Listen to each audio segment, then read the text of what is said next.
if you flip through like any, news portals or magazines or something of the West, it feels like it's an authoritarian dystopia, 1.4 billion people are just like one gray, miserable, unthinking mass.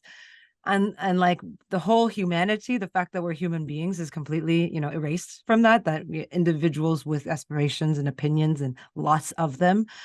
So, but I guess one of the things is it, I don't know if it's comforting or not, but in this new Cold War, especially through the media, I think it's not that new. It actually has a very long history.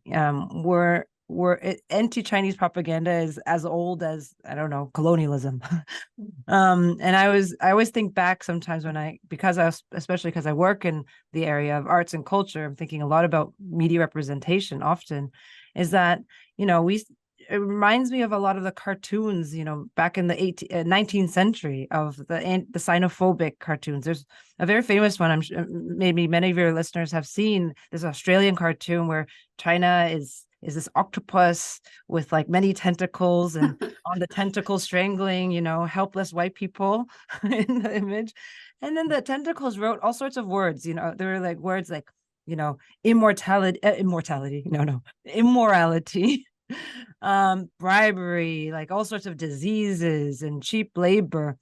I think in that sense, that image of China or Chinese people as sort of inscrutable cheats and can't be trusted, and they're out to steal the good things from, the West, it's kind of age old, and it's kind of, what we're seeing today in a slightly different packaging. And that hasn't really changed. We saw that during the period of, overt colonization, but then we see this again repeated in the anti-communist McCarthyism, and now today in this new Cold War era. In a way, kind of recycled and boring narratives, I would say. Um, but I think that's the Western media part. But I think one of the things that are not only my experience, but especially receiving different friends from different countries, then when you get to come to see China for yourself, you'll notice immediately.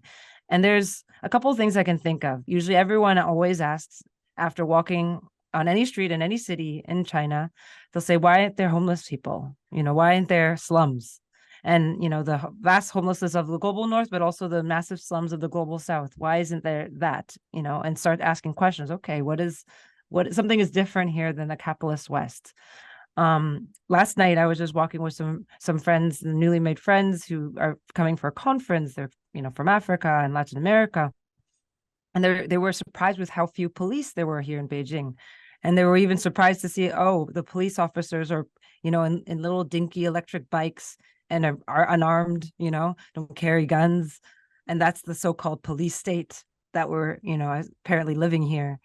And other things, that you feel really palpable, people talk a lot about the surveillance or the surveillance state that China is. But if you talk to any woman, whether Chinese women or women from other countries that are living here, working here, they immediately talk about how safe it is to walk in the streets.